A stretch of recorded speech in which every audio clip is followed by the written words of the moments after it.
सिंधुदुर्ग जिल्ह्यातील शिरोडा समुद्रकिनारी मोठी दुर्घटना घडली आहे। समुद्रात पोहण्यासाठी गेलेले 8 पर्यटक बुडाल्याची धक्कादायक माहिती समोर आली। यातील 4 जणांचा मृत्यू झाला असून तिघांचा शोध सुरू आहे, तर एकाची प्रकृती चिंताजनक आहे। प्राथमिक माहितीनुसार काही पर्यटक बेळगावचे तर काही कुडाळ परिसरातील असल्याचं सांगितलं जातं।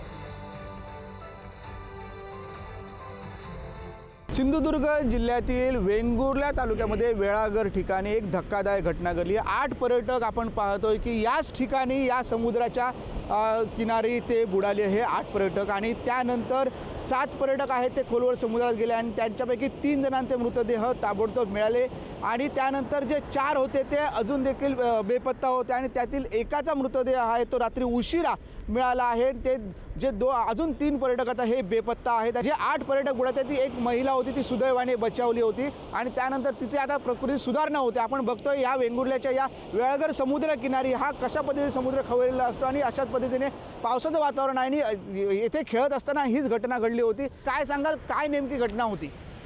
इकडे समुद्राचा प्रवाह जास्त असल्यामुळे इथे पर्यटन जास्त येतात लोक आणि काल इकडे समुद्रामध्ये ज्या 10-12 लोक आली त्याच्यातली 7 लोक ही एक्सपायर्ड झाली। 2 लोकांना वाचवण्यात स्थानिक मच्छीमारांना यश मिळालं। एक बॉडी तिथे मिळाली आहे, तिथे सागर तिथे किनाऱ्याला वेंगुर्ल्याच्या साईडला काल सगळं प्रांत साहेब, तहसीलदार साहेब सगळे इथे आलेले होते। उमेश बुचडे, पुढारी न्यूज, वेळागर, सिंधुदुर्ग।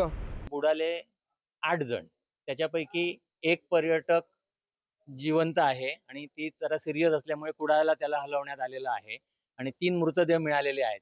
4 जे बेपत्ता आहेत त्यांना मालवणची रेस्क्यू टीम प्रशासनाने बोलवली आहे। तहसीलदार प्रांत यांनी ती सकाळपासून शोध मोहीम सुरू करेल आणि बेपत्ता व्यक्तींना शोधण्याचा प्रयत्न उद्या सकाळी होईल।